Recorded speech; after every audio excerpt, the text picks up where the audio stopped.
Hello and welcome to the Intentional Clinician Podcast. I'm your host, Paul Krauss, licensed professional counselor. In today's special episode, I'm going to be speaking about all things vaping, and especially because adolescent and children are vaping more than ever. And obviously, we're going to be talking about the health effects, what is vaping, all the different types of vapes that we know about, and what you can do if you are a person who is vaping or vaping too much or trying to keep your child from vaping. Before we jump into the episode, let me tell you, if you are a therapist in a solo or group practice and you are looking for an excellent medical billing system that is not some big faceless corporation or some weird archaic biller who uses paper or doesn't know what they're doing, try Therapist Billing Services. It's a billing service made by therapists for therapists. They work to undercut the larger corporations and also some of the archaic billers around. They use technology. It is completely transparent, and they add extra services such as verification of benefits and other things that make sure you get paid for your hard work. That's Therapist Billing Services LLC.com, www.therapistbillingservicesllc.com. All right, let's get into talking about vaping. What is vaping? Of course, it is popularly known as an alternative to smoking cigarettes.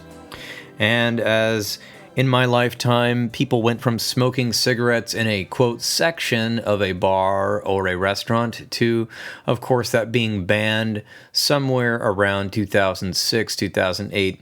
I don't remember the exact year. And then sometime soon after that, a national ban occurred. I don't really remember what year. But regardless of that, we're learning about vaping because vaping has become very popular. I have no idea how all these vape stores stay in business, but they are everywhere in strip malls. Now, we are going to find out in this podcast that vaping may be as harmful, if not more harmful, than smoking cigarettes due to various reasons. We are also going to primarily talk about the use of vaping by teens and children in the United States. But first, let's talk about what vaping is. Vaping can be defined as the use of electronic cigarettes or other electronic nicotine delivery systems that heat a liquid, often containing nicotine, flavoring, and other chemicals, into an aerosol that is then inhaled into a human's lungs. To inhale vapor through the mouth from a usually battery-operated electronic device that vaporizes a liquid or a solid. There are many other definitions of vaping, but oftentimes they all involve an aerosol that you inhale with various things in it. The American Psychological Association had this to say about e-cigarettes, also known as ENDS, or electronic nicotine delivery systems that look and act a lot like regular cigarettes. They're plastic or metal rods that can light up at the end and release vapor that look like smoke when puffed, an action popularly called vaping. When users inhale it, they get a nicotine hit. Now, there are many other types of vaping out there, but let's talk about what they are. So e-cigarettes are the most common type of vaping device, often shaped like a traditional tobacco cigarette, although not a cigarette. It's a reusable item. There is the cig-alike. They resemble traditional tobacco cigarettes, are high in nicotine content, and provide similar effects to smoking. There are some that are disposable, that are, used for a one-time use, and there are other types that are refillable and designed to be refilled with an e-liquid, also known as juice. Vape pens are slightly larger than e-cigarettes, and they're shaped usually like a pen. They have a longer life than e-cigarettes. There's the sub-ohm, and they have a lower resistance coil, which produces more vapor and flavor. We now have CBD vape pens designed to vaporize CBD and e-liquid or oil, and of course THC vape pens designed to vaporize THC concentrates or tetrahydrocannabidiol, which is the main intoxicating ingredient in marijuana, where CBD is more of the cannabinoid oil without the type of psychedelic part of it. Mods. What are mods? Short for modified and larger or more customizable than other types of vaping devices. So there are many different types. I did a lot of research here, but there are certain ones that regulate power input. They have a chip. Some have battery power. Some have a e-liquid reservoir that can be squeezed to feed the e-liquid into the coil. We also have the pod-based systems. They are typically similar and smaller, more compact than other types. Some are closed. They have pre-filled pods that cannot be refilled, and others have refillable pods. And heat not burn devices. These devices heat tobacco instead of burning it, which produces an aerosol that is inhaled. They actually use tobacco, but they still fall under the category of electronic nicotine delivery systems. Tobacco sticks contain actual tobacco or are heated to produce an aerosol, and loose leaf are actual tobacco leaves that are heated to produce an aerosol, but these are not traditional cigarettes. It turns out that there are many more variations of these type of vaping devices, and new devices are constantly being developed. There are many articles you can read that will be in the blog I'm going to make about this podcast episode. So there are, of course, the two different types, nicotine versus cannabis, and then there are certain ones that are just flavored vape. So basically, there are so many issues with vaping. According to this study, I'm not really totally sure about this one, but there were two studies, Morales and Reggio 2019, and then, of course, Dr. Yasmin Thavanala said that vaping CBD could be even more dangerous than vaping nicotine because CBD can lead to more severe lung damage.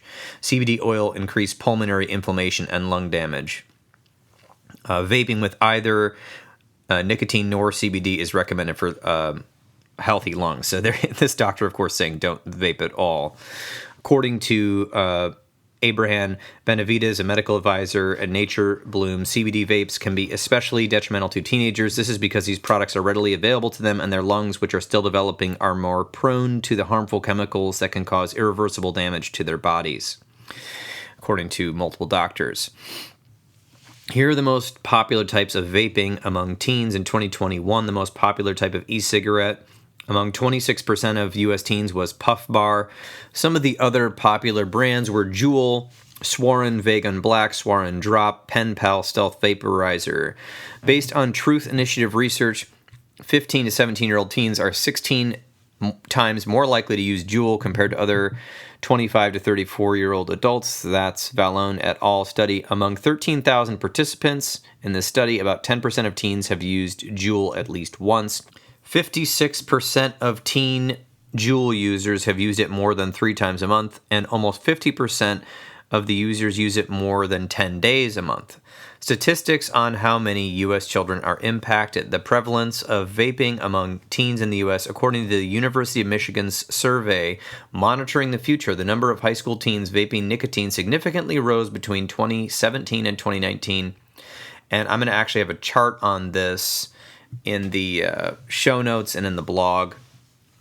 There were quite a few increases, including a prevalence change from 11% of 12th graders in 2017 to 25.4% of 12th graders in 2019. That's a huge jump, and in the past 12 months, like if you look at who had ever used a vape, almost 40% in 2019 responded yes to that. And that's also, there's a chart from the New England Journal of Medicine that will be in the blog. Daily nicotine vaping levels on at least 20 days during the previous 30 were 12%, 7%, and 2% in 12th, 10th, and 8th graders, respectively. So basically, kids are getting into this stuff. If you don't know if your children are vaping, definitely have a conversation with them on it, but don't lecture them, as lectures do not work very well. Scaring people straight also does not work. Again, these are my opinions. I don't believe that works. There's so many statistics. I'm going to just post them in the blog, but essentially, a JAMA study in 2019, 27.5% of high school students and 10% of middle schoolers had reported using e-cigarettes. And I mean, I remember all in the 1980s and 90s, there were so many people smoking actual cigarettes that it was like this huge issue, and then the smoking rates had decreased among teens and high schoolers. And now I think due to vapes, they're going back up again. I'm not sure the actual stats on that, but that seems to be what I'm reading here. And in 2022, 1 out of every 30 middle school students reported that they used electronic cigarettes in the past 30 days, and 1 out of every 7 high school students, that 14% of high school students reported they had used e-cigarettes in the past 30 days. So that's a pretty alarming statistic. In a study by Cooper et al., 2.55 million U.S. middle and high school students currently used e-cigarettes, and most reported using flavored products were fruit flavors, and a lot of them use disposable types. The Centers for Disease Control in the United States released some of the statistics. Nearly 9 out of 10 adults who smoke cigarettes daily first try smoking by the age of 18, and 99% first try smoking by the age of 26. Each day in the United States, about 1,600 youth smoke their first cigarette, and nearly 200 youth start smoking every day. Flavorings in tobacco products can make them more appealing to youth. If you look here at the statistic by the CDC on the current tobacco product use among high school students, smoking any type of tobacco product is 16.5%, where e-cigarettes are 14% of what they smoke, cigars being 2.8%, and cigarettes only down to 2%. So cigarettes have really actually taken a plunge. I guess I was right. Smokeless tobacco, hookah, nicotine patches, heated tobacco products, and pipes are even lower. So let's talk about what vaping does to the mind and the body. The nicotine present in these e-liquids is quickly absorbed from the lungs and into the bloodstream. Once in the bloodstream, nicotine triggers the adrenal glands to release epinephrine, which stimulates the central nervous system, increasing blood pressure, heart rate, and breathing. The brain's reward circuits are activated by nicotine, leading to the release of dopamine, which reinforces rewarding behaviors. As a result, individuals are compelled to repeatedly use nicotine even though it poses risks to their health and well-being. While e-cigarettes can be less harmful than combustible, old-fashioned cigarettes, they still activate the brain's reward system, putting vapors at risk for addiction. That's Levine et al., 2011. And of course, that was an older study, because now we've been hearing more about these chemicals that are added to these e-liquids. Not all of them, but a lot of the brands. Vaping exposes the lungs to a variety of chemicals, including those added to e-liquids and other chemicals producing during the heating vaporizing process. That's from Slyman et al., 2016. A 2017 study shows that e-liquid of certain cig-alike brands contain high levels of nickel and chromium and low levels of cadmium. These chemicals can cause breathing problems. That's Hess et al.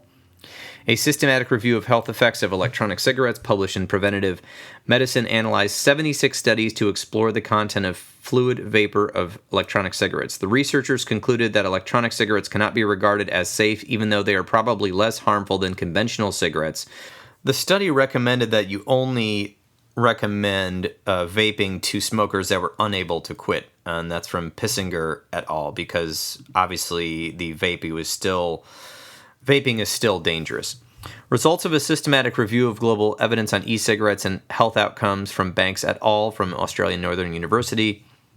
Let's talk about dependence and abuse liability. Among non-smokers, there is substantial evidence that e-cigarette use results in dependence. Among smokers, there is limited evidence that e-cigarettes use results in dependence. E-cigarettes have lower abuse liability than combustible cigarettes. However, they have higher abuse liability than nicotine replacement therapy products among smokers.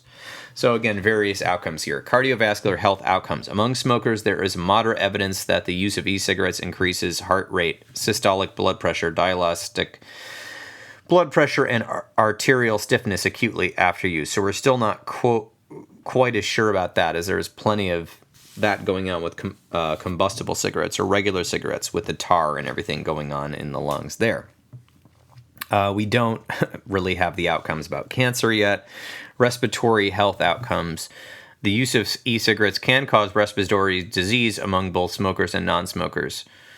Lung injury is largely related to e-cigarettes delivering THC, according to this study. Burns and injuries. E-cigarettes can cause burns and injuries which can be severe and result in death. Poisoning. Intentional or accidental exposure to nicotine e-liquids can lead to poisoning. I don't know exactly how that occurs, but that's what's in this article. The use of e-cigarettes can result in nicotine toxicity, and there are a significant number of accidental poisonings that occur in children under the age of 6. I think that probably means that you are accidentally ingesting a lot of it at once. Neurological issues. The use of e-cigarettes can lead to seizures. There's limited evidence that injuries due to e-cigarette explosions can lead to nerve damage. So there's sometimes explosions of these things. According to the systematic review published in the Environmental Research and Public Health in 2022, this is Pissinger and Rasmussen, dual use of electronic and conventional cigarettes is associated with a significantly higher risk of self-reported symptoms. The intensity of cigarette smoking is associated with worse health, of course, and dual use of electronic or regular cigarettes is at least as harmful as, using them together. Facts about vaping. Vaping, according to some studies, is slightly less harmful than smoking, but it does not qualify as a safe practice. Traditional cigarettes contain about 7,000 chemicals, and many of them are toxic. Vaping exposes smokers to fewer toxic chemicals. However, people who smoke vaping products containing THC are at high risk of developing lung injuries. According to the CDC, 68 deaths were related to vaping THC containing e-cigarettes in 2020. Another issue is that, and this is more of a behavioral observation, but with vaping, people can vape very easily in public places. Whereas cigarettes, people have said, get that smoke out of here, go outside. So it limits your ability to smoke them. But with e-cigarettes and vapes, you can pretty much, I've seen people do it in buildings and blow the smoke down. You can do it while walking. You don't have to light anything up, but they still have chemicals, so that's the problem. Vaping does negatively affect the heart and the lungs. Nicotine raises blood pressure and spikes your adrenaline, which increases your heart rate and the likelihood of having a heart attack. It's also linked to chronic lung disease and asthma and cardiovascular diseases. Electronic cigarettes are equally addictive as conventional cigarettes. The reason is that they both contain nicotine. E-cigarettes don't have FDA approval as of now. They have not approved e-cigarettes. The Food and Drug Administration in the United States have not approved these e-cigarettes as smoking cessation. That's from Johns Hopkins Medicine. That was the last 4 things that I read. Mental health effects of vaping. Vaping increases the chance of developing depression. From a 2019 JAMA study, frequent vaping is related to higher odds, 2.4x, of having a diagnosis of depression compared to people that have never used a vape. Vaping can worsen symptoms of depression. In 2017, participants who used e-cigarettes as a higher frequency were associated with higher depressive symptoms. It's associated with higher levels of ADHD. A 2019 study found that vaping is significantly associated with higher ADHD symptoms. That's from Bierhoff et al. So let's get to teens and children. Now that you know that while cigarettes did have 7,000 chemicals, vaping has less, but they're still not good. So let's talk about children and how they are affected. The health effects in vaping among teens. Nicotine exposure through vaping can harm brain development as it develops until about age 25. That's the brain is developing until about age 25. Besides that, it can harm parts of the brain that control attention, learning, mood, and impulse control, all of the things we are trying to help children with as they grow up. Nicotine also changes the way these synapses in the brain are formed and leading to memory problems in children. Using nicotine products increases the chance of addiction in children when they are older and still while they are children. That's from Taylor 2014. Vaping has been linked to increased risk of depression, anxiety, and suicidal thoughts among teens. That's from Javed et al. 2022. According to a report by the National Academy of Medicine in 2018, there is some evidence suggesting that the use of e-cigarettes can lead to an increase in the frequency and quantity of cigarette smoking in the future. That's from the CDC. Adolescents may resort to vaping as a coping mechanism for stress or anxiety, which can result in the cycle of nicotine dependence. However, nicotine addiction can also contribute to stress. So obviously, people are doing it maybe to fit in or whatever, but it's an addictive substance and it can help you temporarily feel less stressed because of what nicotine does to your system. However, when you're addicted, that can contribute to more stress. Vaping can also cause withdrawal symptoms in teenagers. That's from Gensky et al. 2022. What makes children use tobacco products such as this? Well, social and physical environments. Example, mass media declaring it to be normal, or social media, seeing other people their age using the products, or, of course, imitating their parents. Biological and genetic factors. If a woman smokes or vapes while pregnant, it raises the chances of their child becoming a regular smoker later in life. And, of course, there are genetic factors which make quitting smoking possibly more challenging for young people. Mental health issues such as depression, anxiety, and stress are ways people want to cope. And so smoking short term, it delivers the nicotine, which can make you feel relaxed, even though nicotine is a stimulant. Positive expectations such as losing weight or stress relief, people associated with that. We don't know why exactly, but lower socioeconomic status, it does actually cause a greater risk factor in vaping, at least statistically. A lot of people have trouble saying no to peers, and there's tons of availability of these products. That's from the Centers for Disease Control. So here's the deal. Everyone starts smoking or vaping for a different reason, but we can't control, why people start or stop vaping. The issue is that we need to be able to figure out what are their motivations to continue, and how can we help them learn about it and not try to just use old school ways of scaring them. But I'm going to get into what parents can do here in a minute, but I'm going to just really talk to the parents here for a second. Trying to guilt your child or lecture them into not vaping is ridiculous. They're probably going to try a vape at school, depending on who their friends are. You cannot hide your child away from this stuff. However, you can have a zero tolerance policy of having it in your home. And until a child is 18, I do believe you have the right to be somewhat invasive of what they are putting in their body, whether it be alcohol or vaping that you need to restrict. Because when you're younger, all of the statistics say this on cigarettes, which I did not get all of these, but they were in my textbooks in grad school, that the earlier you start smoking or drinking alcohol or whatever, the more likelihood you are to develop an addiction in the future because of the way the developing brain attaches to these things. So vaping is no different, even though it is just slightly different than smoking combustible traditional cigarettes. In the Adverse Child Experiences study, I've done whole podcasts on that. They talk about that as well. And a lot of kids will do it to fit in, to have fun, to try it out, to explore. And that's all normal. The issue is, are they continuing to do it? Are they bringing it into your house? And that's where you got to have the zero tolerance policy. It's not in your house, and they aren't doing it. And if they are doing it, find ways for you to stop them by disciplining them or grounding them. And here are some things for parents, of course, from the CDC and other studies. So let's just go with what they say, because those were my opinions.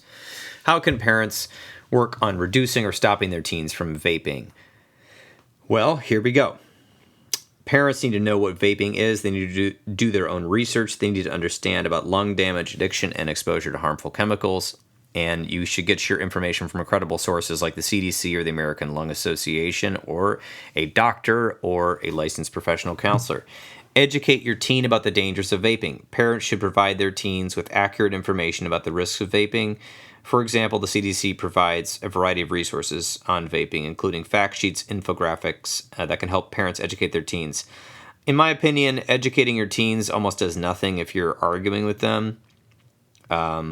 It is okay for you to give them the information. Maybe if they're grounded and you took away their vape, they have to read that to earn some sort of thing back, like their cell phone that you took from them or whatever. You should be monitoring if your child has an Amazon account or other accounts, they can easily order the products to your house and pick up the mail before you get home.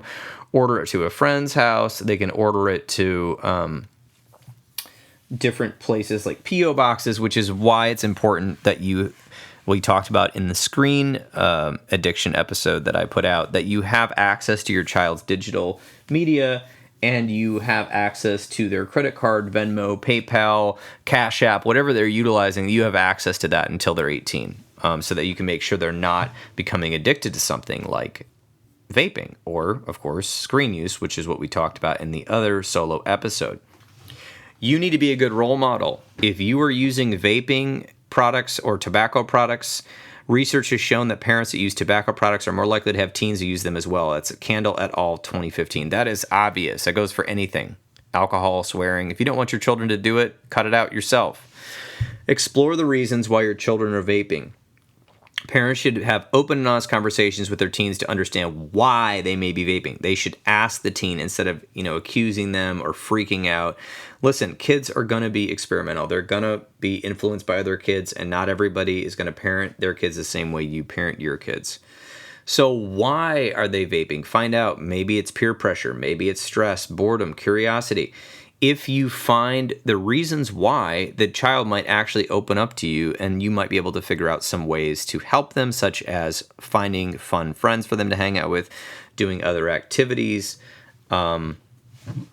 maybe getting them into therapy or counseling, or finding things to stimulate them that are not vaping. How to keep your house smoke-free. Create an environment that is free from smoking and vaping by setting rules that prohibit family members or friends from smoking in your house or car. Ensure that the place where your child spends a considerable amount of time are free of tobacco smoke. And if you do smoke, I don't even know how you're going to really hide this from your kids, but do it at work or something. Don't bring it home. Encourage alternative activities. Pro-social activities such as sports, music, or art. Get your kids into intentional activities and things in the community. Encouraging these positive activities is called harm reduction because it keeps your teen or child busy and reduces the likelihood that they're going to turn to vaping. If you are having problems, seek professional help through a healthcare provider such as a doctor, psychologist, or licensed professional counselor to help support the teen quit vaping if they started. According to Dr. Taskarin, parents should approach the conversation with their teens about vaping in a non-judgmental, curious, and open-minded way. I could not agree more. If you come in heavy and you're getting all angry, if somebody talks to you that way, are you going to tell them the truth, or are you just going to be defensive? So do not attack your kids. If you're having an emotional tantrum over your kid trying vaping, go to therapy. Do something for yourself, because it is normal for kids to try these things out. So start out the conversation. If you're having trouble in your relationship with your teen, get into family counseling, but work on having an open relationship so they'll talk to you about these things. And don't make declarative statements like you're going to die and all this. That doesn't work. We have to find out their motivations, and we have to set the boundaries. Again, you are in control until they're 18. And if you're not in control, there are many books that can help you get control. But the whole point of control is that the child controls themselves, not that you're some authoritarian dictator. Think about it. If your parents were like that, would you want to obey them, or would you be annoyed? So how did you know about vaping? Have you noticed a lot of kids at school vaping? What's your experience with vaping? What are the flavors like? Tell me more about that. This approach can help parents gain a better understanding of their teens' knowledge and attitudes towards vaping. As a result, they'll be able to build a trusting and open dialogue with their teen, which can be critical in preventing, reducing, or addressing vaping behaviors. How can parents know if their child is vaping? Of course, there are many recommendations to check this out, but let's look at the physical signs. Vaping can cause physical symptoms such as coughing, throat irritation, and dry mouth. If you notice that your child has these symptoms, they may be vaping. Look for vaping paraphernalia. Vaping devices come in various shapes and sizes. Some may be disguised as everyday objects such as pens or USB drives. You are allowed to look in your child's stuff for devices or cartridges that may be unexplained or seem out of place in your child's belonging. I don't think you should be snooping through your kid's stuff all the time, but once in a while is not going to hurt them. Notice changes in behavior. If your child suddenly becomes more secretive, spends more time alone, or shows lack of interest in activities they once enjoyed, they may be vaping. Vaping can also affect the mood and irritability or anxiety. Smells or unusual odors.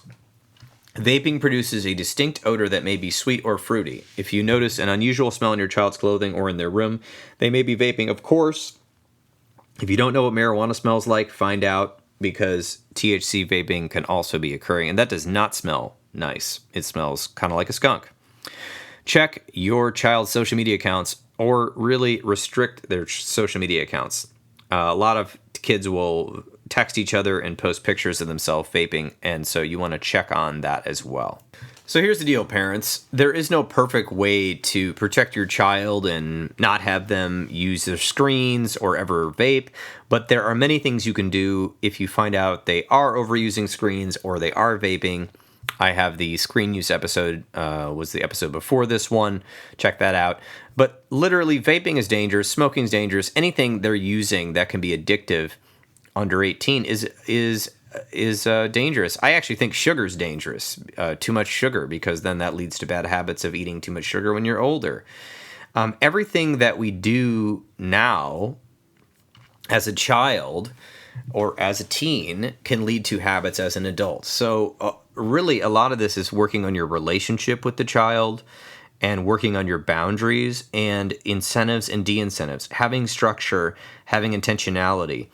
Hanging out with your child and having quality time where you aren't just lecturing them about the future or the economy or politics or religion or something. Just actually having a conversation human to human where you're curious about what they're into, even if it is boring to you and makes almost no sense and the music sucks. I mean, part of this is bonding. I mean, your parents thought your music sucked, so of course you're going to think whatever they're listening to sucks. But that's part of learning about them, because they're going to be who they're going to be. And vaping is, here's the deal with vaping. I just have a zero tolerance policy on vaping. If I'm going to have a teen in my house or a child or my nephew, I will not support it. But I'm also not going to just, yell at them or lecture them about it. Meaning that if they have opinions, such as my opinion is, I think vaping's cool. I'll say, cool. Well, you can vape when you're 18, but you can't vape now in my house. And if I find out you're vaping, here are the following consequences. And stick to those. Don't threaten. Like, actually do the consequence. Like, actually hold them accountable. Again, it's not about debating who's right or wrong. It's a waste of your time. It's about having open dialogue. Like, who vapes at school? Tell me more about that. What are you interested in? Or here's some information about it. Different things like that. Because you want to keep that open dialogue. But again, you have authority. A lot of parents don't realize how much authority they give away just by behavior, expecting your kids to self-regulate. They're not going to self-regulate. They're dependent on you for regulation until they get to be old enough.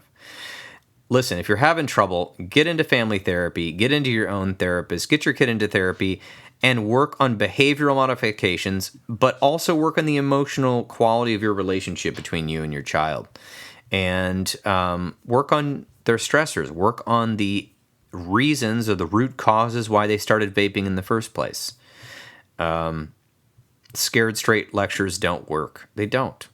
I mean, it did help me when I once saw an older person that smoked cigarettes that had a tracheotomy or whatever it's called, or a tracheectomy or whatever. But, I still ended up trying cigarettes anyway, because we don't think about the health consequences 20 or 30 years down the road. And of course, vaping is marketed as safer than cigarettes, and according to some of the doctors, it actually is. The problem is it's way easier to abuse, and there's other chemicals, and we don't even know the full ramifications of these chemicals yet. So just a lot to consider here with vaping. I read a lot of statistics. I'm going to have all these statistics and all these definitions in the blog on healthforlifegr.com. Just go there and search for the Intentional Clinician Podcast and you'll find it. If you haven't subscribed already, I would love for you to subscribe to the show and share it with people you know. Send us a rating on iTunes. That would be awesome. I hope this has been helpful to you, whether you're a teen or a parent. There are things you can do, and as you know, I have taught a lot of clinicians the Adolescent Community Reinforcement Approach program that actually helps work with the teen and their family on reducing drug and alcohol use. And you can use that program with vaping as well. The old approaches of nagging, threatening, begging, and trying to control won't really work. But an open dialogue and boundaries and actual rules and consequences and incentives will work.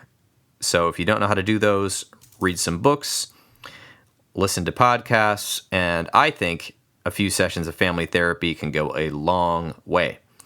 All right. Thanks so much for listening to the Intentional Clinician Podcast with Paul Krauss, this special episode on vaping. Until next time. I should mention that I do have a special online course for the parents of young adults called The Parents of Young Adults. What Should We Do Now? It's on udemy.com. You can just search for that. For the Parents of Young Adults is the name of the course by Paul Krauss, Masters LPC. And a lot of the content in that involves relationship adjustments, communication and boundaries, and addiction, and other things like that. Now, it's mostly for the parents of people who are 18 and older. However, a lot of this can still help you with your teen or child.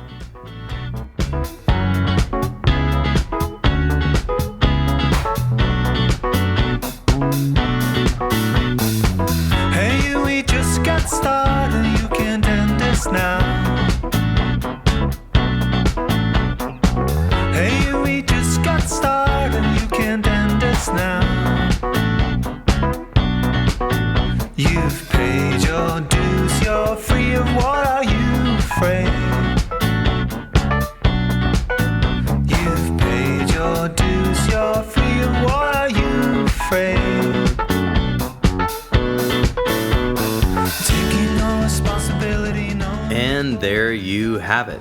This has been another episode of the Intentional Clinician Podcast. If you're enjoying this show, please share it with people you know. I would surely appreciate it. Or take just a minute to give us a rating on iTunes. As most of you know, I am passionate about preventing future violence in the United States.